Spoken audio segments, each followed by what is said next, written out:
Hello, and welcome to my channel. I'm Mandi Grace, author of 10 novels so far. Welcome to Dystopian vlog 16, question mark, which is vlog 59, I want to say, of the whole rewriting adventure of the last 2 years.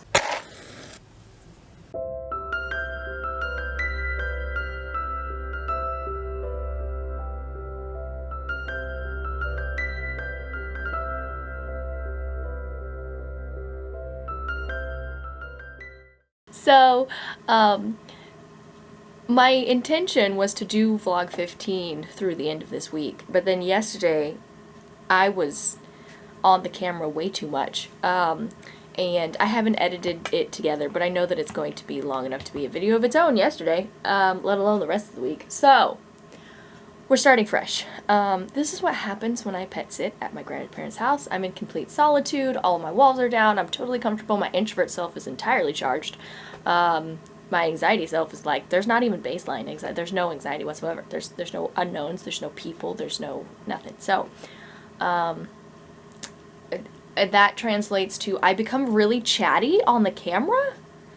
I don't know. Actually I do know because, even as comfortable as I have gotten filming while other people are around, because I do that occasionally now, which like 3 years ago was not a thing, but even as comfortable as I have gotten with just filming when I want to film, I definitely don't film as naturally, and maybe don't talk as much as I would otherwise, even if those people are just like, I know my parents are upstairs when I'm in their basement, or I do film now in my new house with my roommate, but typically only if I know that she's all the way downstairs and in the TV room watching TV, and I'm upstairs in my bedroom, and like, maybe she can hear me, but like, maybe not.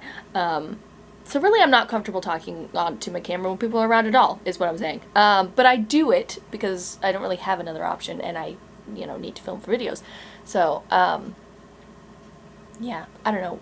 Basically what I'm saying is, I have worked myself up to filming, but I don't film as much as I would if I was alone. Which apparently, when I'm alone, I film an excessive amount. Sorry. Anyway, but yesterday was a lot, so we're starting with a fresh day today. I imagine today will probably be its own, because I'll chat a lot, but it might blend with tomorrow. So, things.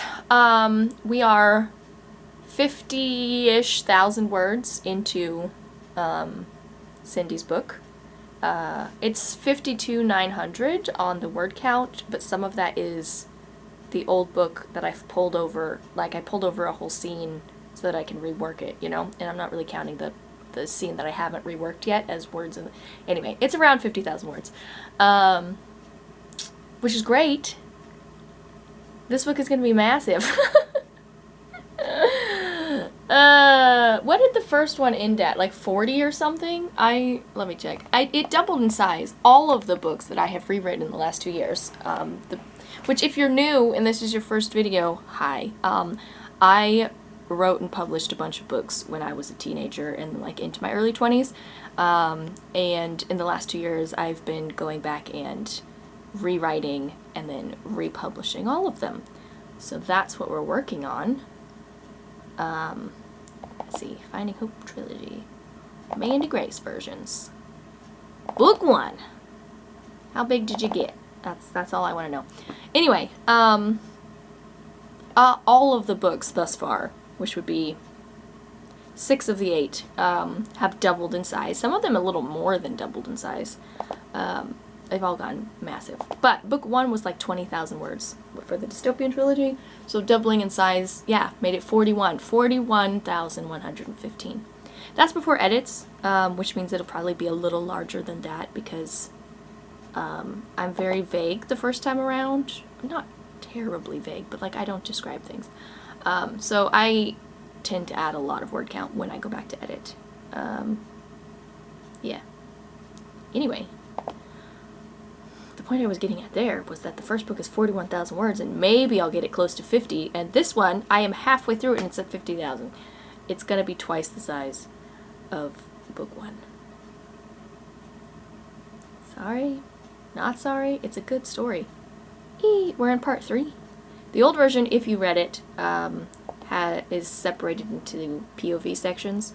Book 1 is entirely Cassie. Book 2 is Cindy's book, but there's still a bit of Cassie POV because A, she's kind of the main character of the series, and B, she's on a different adventure than her sister, and so rather than just not know what Cassie's up to the entire time, we follow Cassie. But I just finished Cassie's section last night. So, we're back to Cindy, switching gears. 75 more pages to get through. I don't know what that is in word count of the original. I'm too lazy to check. I did this morning, I sent the 50,000 words that I've written so far, I sent them to my biggest fan, you know who you are, and yeah, we talked previously about her helping me as a beta reader, and yeah, she's very familiar with the original stories because she bought them and read them, and then she's been reading the first few rewritten Robin Hoods and stuff. Anyway, but we were talking about Cindy specifically because in one of my newsletters I mentioned that I need artsy people to help me out because Cindy's supposed to be artsy and I'm not artsy, so I wasn't entirely sure how to write that kind of POV. Because in the original book, she has like one scene where she draws her boyfriend and that's all the art that she gets. But in the new version, I want it to be clear that she's an artist, so I want the way that she describes things and like views the world around her to be obvious. I'm going to make her very picture smart versus Cassie, who's like all nature smart, you know. So yeah, anyway, I want the picture smart to be obvious anytime you're in her POV. I don't know if she'll use more colorful language or like she'll notice her surroundings and describe them more than Cassie would. I don't know yet, but I want it to be obvious that she's an artist and Cassie doesn't really care about that stuff. Yeah, and then I also need her vocabulary to be different than Cassie's because Cindy went through school to the end of high school, which is basically when their story starts. And Cassie did not. Cassie's not dumb. Cassie had school up to a point till she was about 11, 12 when her dad was murdered and then she had to take over, like, taking care of the family. Anyway, so Cassie's not an idiot. She's actually very intelligent, but she does have less schooling. So I kind of want her vocabulary to be maybe not entirely simplistic, but like smaller than Cindy's because Cindy has had more education. And then Cindy's also artistic, so she might just like, I don't know, having a larger vocabulary and more education and then also being artistic. I just expect her to speak in a way that's different or more flowery than Cassie, who's very straightforward and sarcastic. Anyway, all of that is to say, one of my readers very generously was like, I am an artist. Also, I love your stories. Also, I, you know how to write and proofread and grammar and stuff. So, I'm letting her read the unpolished first draft of Cindy's book, and we'll see what kind of feedback I get. I expect it will be incredibly helpful because she is my ideal reader. Like, she is the embodiment of my ideal reader.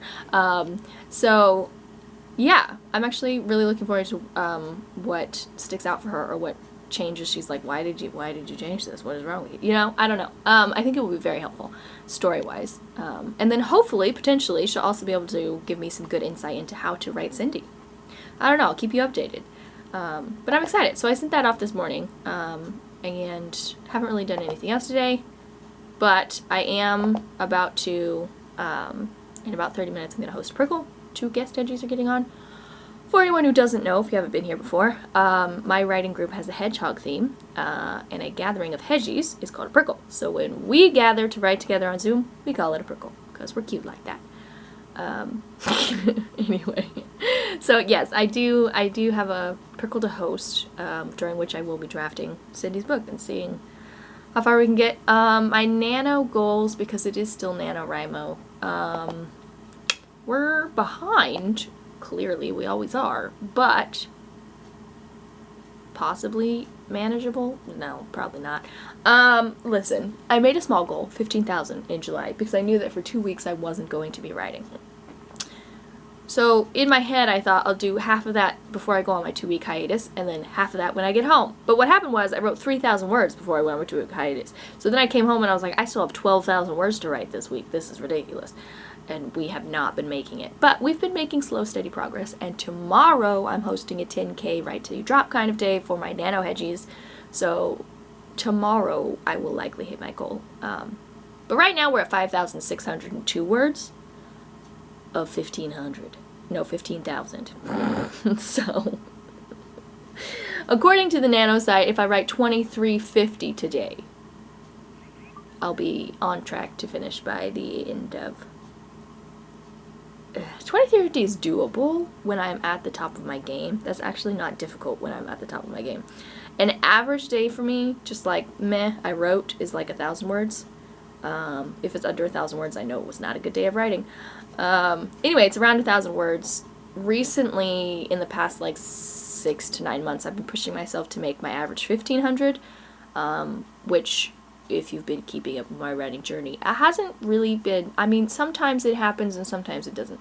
I don't know, it's not consistent, the 1,500, but that's what I've been trying to make my average. But on a really good day of writing, I'll write 3, 5, 7,000 words, so... Definitely doable, but like this week I've been easing back into writing because I took 2 weeks off because I was counseling at church camp, and like my first day back I only wrote like 400 words, which I was okay with because it was my first day after a 2-week break, and my brain was like, I have not used this writing muscle in so long, what are words? So that was totally fine, and then the next day I wrote like 1,200 words, and it was like, yeah, see, I'm back. But I haven't been writing 2,000 words, which is what I need on the daily to get to my goal. Yeah, I'm really relying on tomorrow, and yep, we'll see what happens. Hi, it's 11:20. I have spent most of today, well, here's how the day went. I slept until noon, and then I ran an errand to the bank for my mom, and then I hosted my Prickle and I wrote very little, like 500 words or something.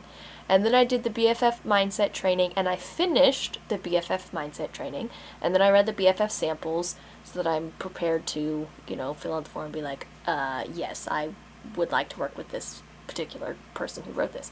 I don't know who wrote them. They're anonymous right now. But anyway, I read the samples. And then I spent the majority of my afternoon editing the vlog from yesterday. Because I ranted so much about those articles about Save the Cat. And then I went to dinner at my mom's house at the farm and like had pie with the littles and everything for grandma camp. And then I was there hanging out with them for a couple hours. Then I came home at like 9 o'clock, okay? I finished editing together yesterday's video, which was then an hour and 45 minutes long. And I knew I couldn't really chop it down without losing elements of the article nonsense. So, I pulled out the entire section about the article, which was an hour long, and was left with my hour-long video of the article rant, which I am now uploading to YouTube, and the 40-ish minutes of Dystopian Vlog 15. Which is long enough to be the end of Dystopian Vlog 15. So that is also uploading to YouTube. And now here we are at 11:21 p.m. on Friday. And that's what I've done with my day. I also posted to social media for the first time in a long time. And I've been playing piano while these videos were uploading to like refresh my brain. Yep. I'm intending to get up tomorrow and start writing at 6 in the morning. At this point, that's still almost 7 hours away, but at this point, as I yawn, I am such a night owl, and there's so many things that I mean, I still kind of want to do. I haven't done my bullet journal yet for August. That's still on my list of YouTube videos to do, so I kind of want to do that. I also want to write again, because I only wrote, let me check, 445 words so far today, which is not enough. Anyway, so at this point, I'm like, do I go to bed in order to get up at like 5:30 for my 6 o'clock writing time? Or do I do more of the productive things while I'm awake and feeling productive and like do the things, writing, filming the bullet journal setup, I don't know, things, and then potentially still get some sleep before writing a 6 a.m. Or potentially just be productive until 6 a.m. In which case, if I did the latter, I would have to nap at some point tomorrow. So sleeping is the better option. But I don't really want to be done with the day yet. Sleeping till noon was the problem, really. That's what did it. Cut my day in half. It felt really good though.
Okay, after my, 10-minute piano interlude again, I've decided I'm not going to try and keep being productive now that it's midnight, and I'll go to bed.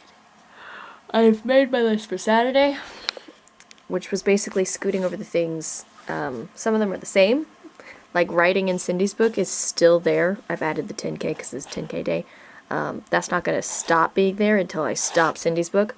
But some things didn't scooch, like the BFF mindset training. I finished, so it doesn't have to be on Saturdays. Yep. Check out the next vlog to see how Saturday goes.